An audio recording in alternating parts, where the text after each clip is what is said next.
everyone. We're here today at the Catoctin Iron Furnace. We're here to check out the old iron furnace as well as the ruins of the Ironmaster's mansion above. You see it, the ruins above there. And also to take a little trip down on this path over here to see the African American cemetery. During the Revolutionary period to the mid-1800s, there were about 80 slaves that worked here in the home or at the furnace as blacksmiths, maids, so forth and so on. And they had a burial ground that was discovered, I believe in the 70s, back here.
Shannon's up top there, as you can see.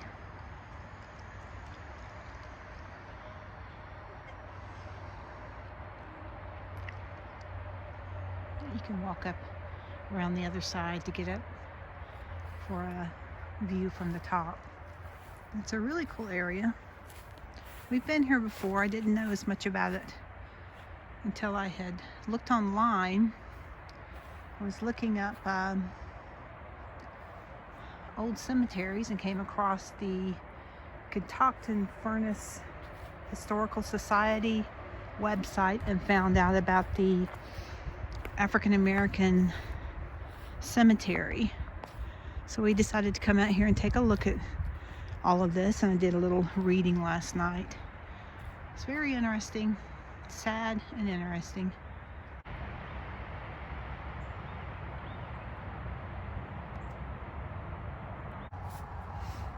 And this is some more of the history of the Catoctin Iron Furnace.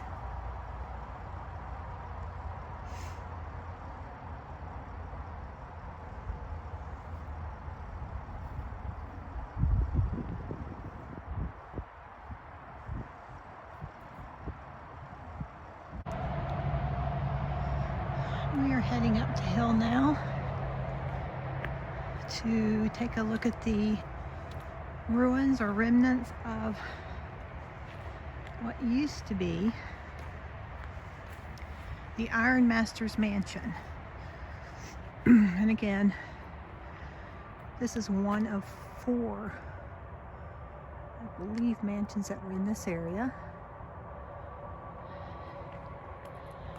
They've pretty much secured this to keep it from deteriorating any further, I believe, so that you can come out here and take a look and enjoy some history and learn about it. As you can see, Beautiful stonework. And from what I understand, this was a very, very large home. At one time, they employed 80 slaves to run the furnace and maintain the home.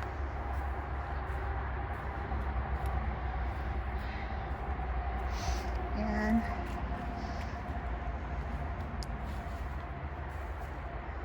from what I understand and the history that I've read on this, around the mid 1850s or somewhere around 1850, immigrants started making homes here and were actually cheaper labor than the slaves. It was costing more to keep slaves or to enslave people than it was just to hire these immigrants. So what these owners of these places did, these mansions who owned these slaves, is they sold them to people in the South. So they were a commodity their entire lives. When they were not needed here anymore, they were sold to businesses and people in the South.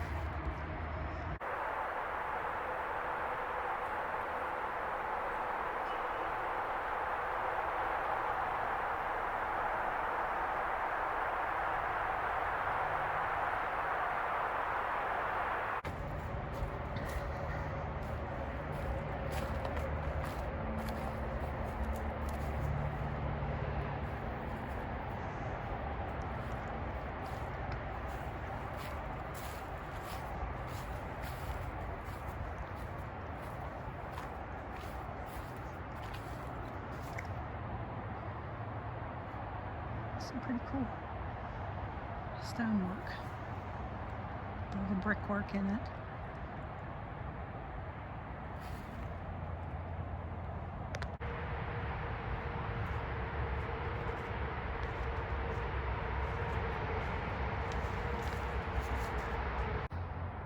So this is a marker that talks about the Catoctin Furnace African American Cemetery Interpretive Trail, and we will be going on the trail today. It's back to the left from where I'm standing. It's a little trail that takes you back to where they discovered the cemetery and they did the excavation. I believe they did that last year.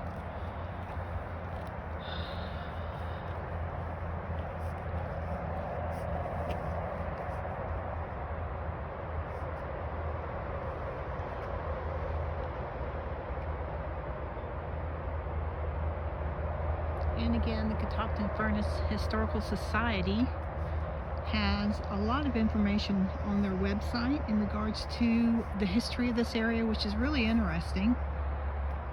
Also talks about the museum that they have and some of the buildings that are down the road that were originally a part of this business in the 1800s. And then we may be taking a drive down and picking those out. Now, across the street from the Ironmaster's house, which was set up on the hill, right up there, where the slave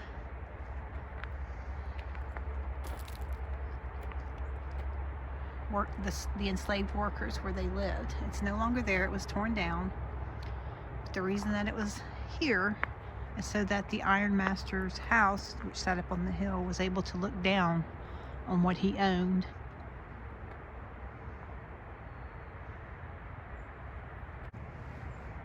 And there's marquees along the way that give you more of the detailed history of it. But this is one of the structured homes.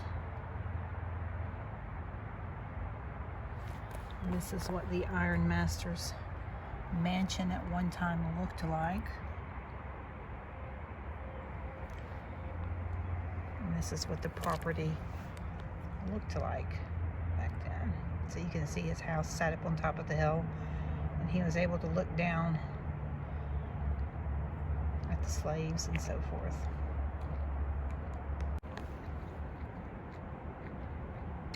This is a few ads that are on the board here, talking about runaway slaves. It's interesting how they were described, and sad at the same time.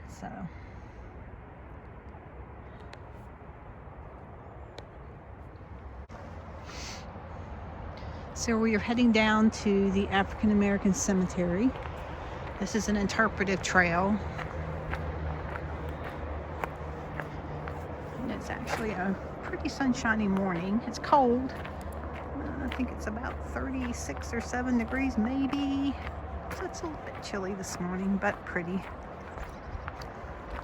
So once we get down here, I'll share with you what I find.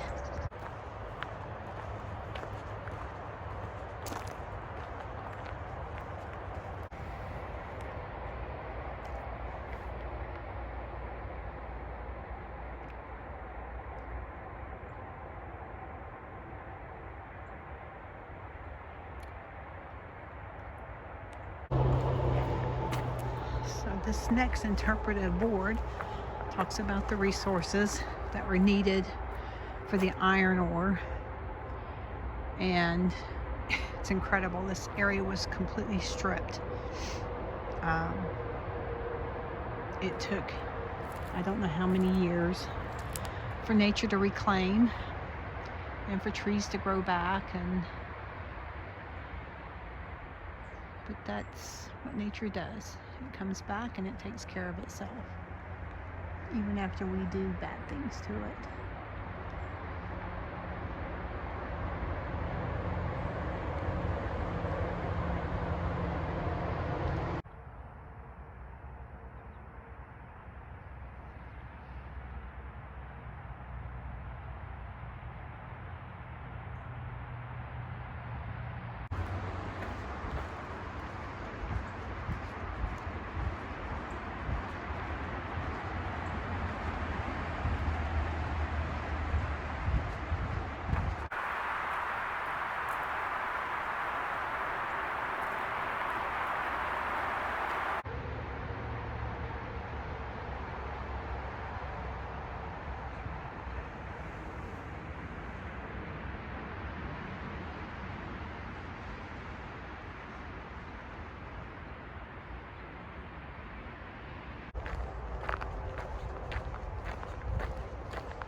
So we've reached the end of the interpretive trail.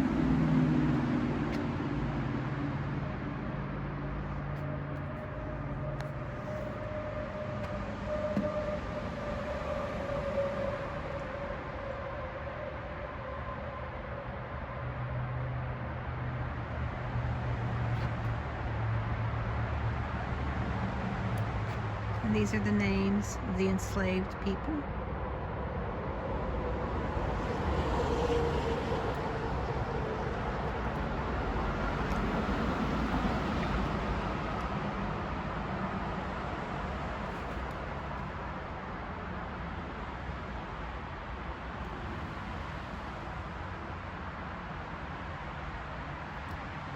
The interpretive board discusses the tragedy of slavery that happened here.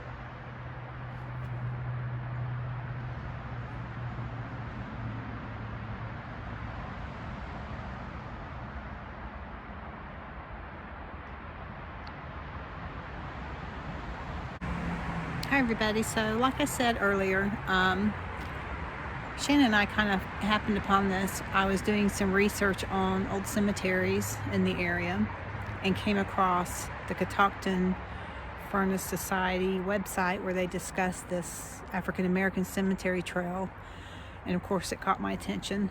Thought it was really interesting, and really cool that they found it and they were able to excavate it and find out who these people were so they were not forgotten.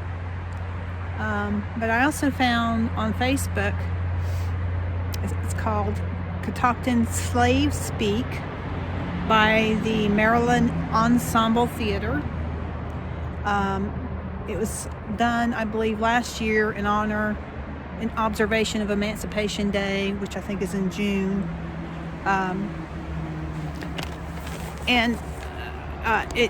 It's really enlightening and a neat program and play to watch as they honor the people who lived here, were enslaved here, and worked here their entire lives along with their children. So if you have a chance and you would like to learn a little bit more about it, you can go to that Facebook page and read that. All right, bye.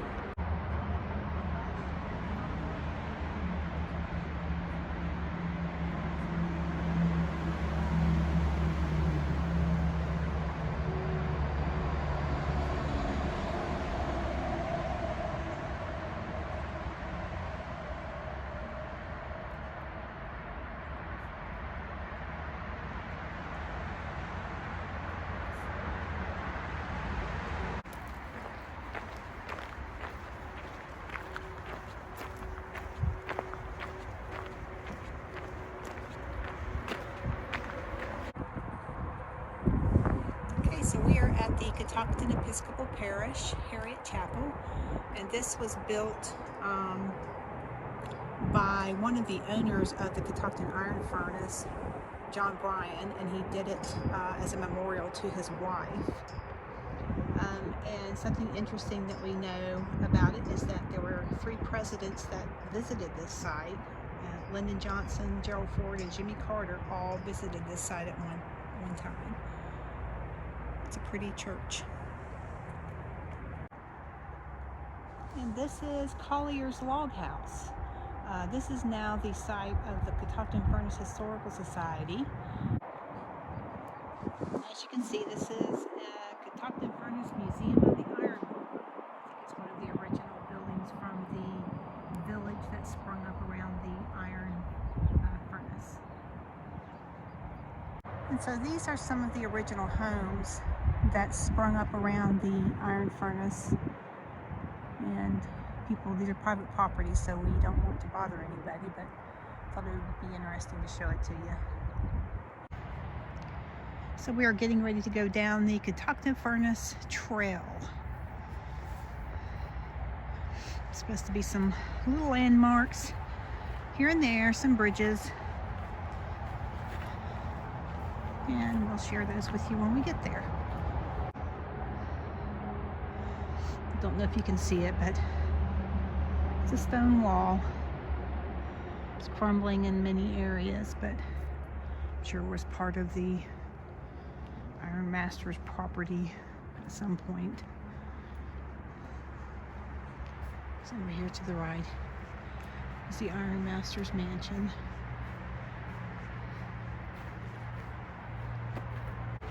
And this is another somewhat interpretive trail. Discusses the ruins of the Ironmaster house.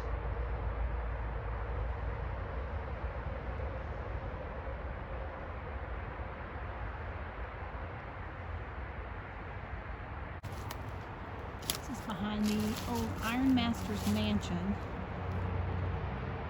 The remnants of some sort of a brick structure or wall of some sort, maybe part of a spring house or something, I don't know. But I thought that was kind of interesting.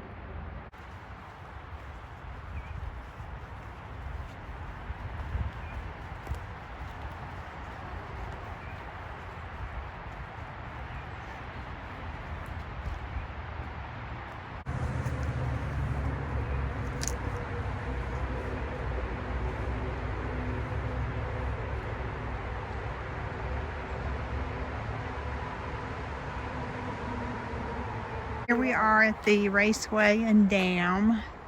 From what I understand, they rerouted the water from the creek during the iron ore business in this area. We're getting ready to cross over this bridge. It's really a cool bridge. It's called a bowstring arch bridge.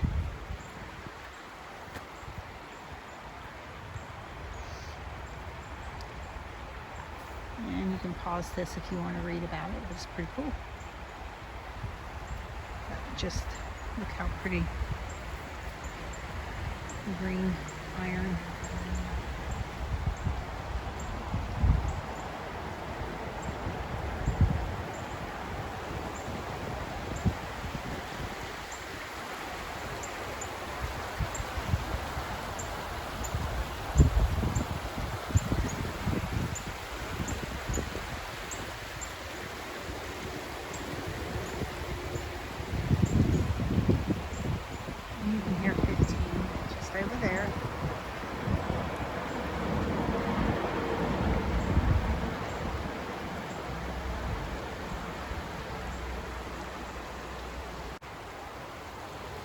I think this bridge was orange at one time. Some little bits of orange coming through the green paint. I think I like the green better.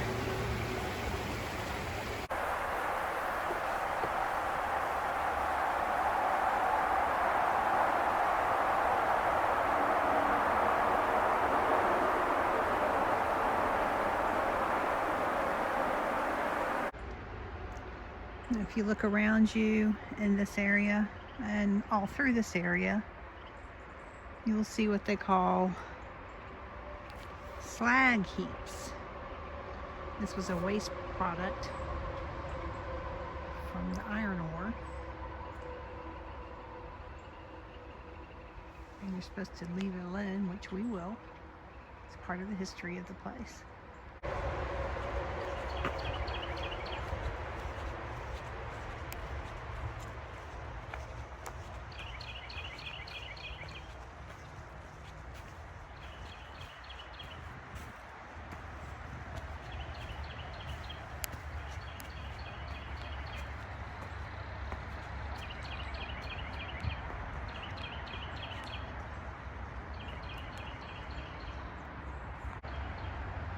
Came across this little fire pit. Pretty cool. And it has some of the slag. You see that? It's part of the slag from the iron furnaces. They're just laying around, these big giant pieces of it. So I don't know why this is here, but it's just off the trail. That was interesting. Here's another one of the little pits, fire pits. I don't know why these are out here, but they are.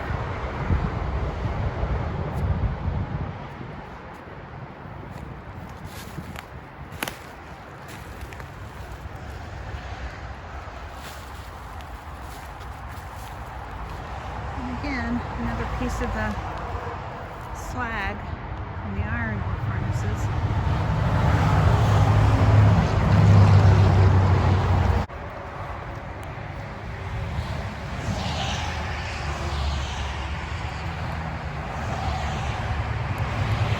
Bridge that goes over Route 15 to get to the other side.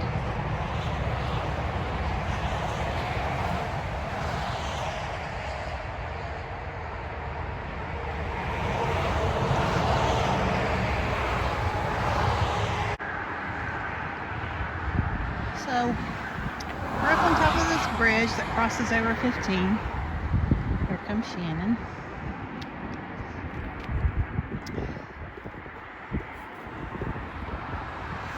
This is where the path leads you.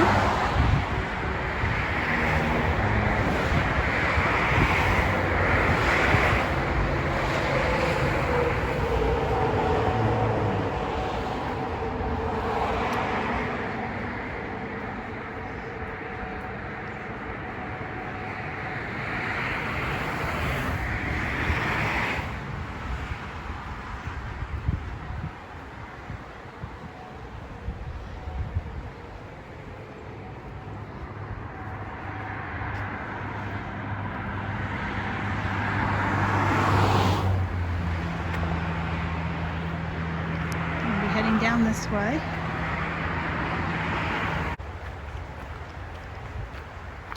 So anyhow, this takes you across the street, or across the highway, I mean. And for picnic tables and grills, and there's actually a little rescued wildlife area with birds and things like that in it. I don't know if it's open today, but it's just a little place. It's kind of neat.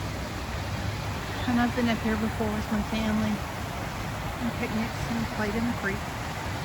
It's a nice area to spend a day with your family, just messing around in the water. So this is the aviary. It's just the place I was talking about where you can come and see the animals, and they keep a lot of cool birds and stuff in here. You can see it's not open now. They won't let you in now, but so here through the fence we have the two great horned owls. Aren't they gorgeous? And they're just sitting there staring at us thinking, oh, who the heck are you? Anyhow, they're really cool. But you can walk around this whole area and there's different bird species from the area. Some turtle, there's a turtle pond.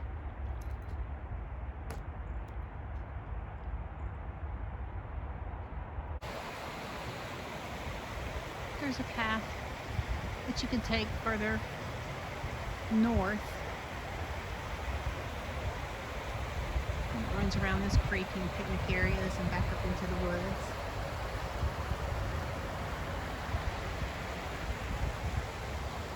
Just a pretty area. It's very quiet today, no one's here.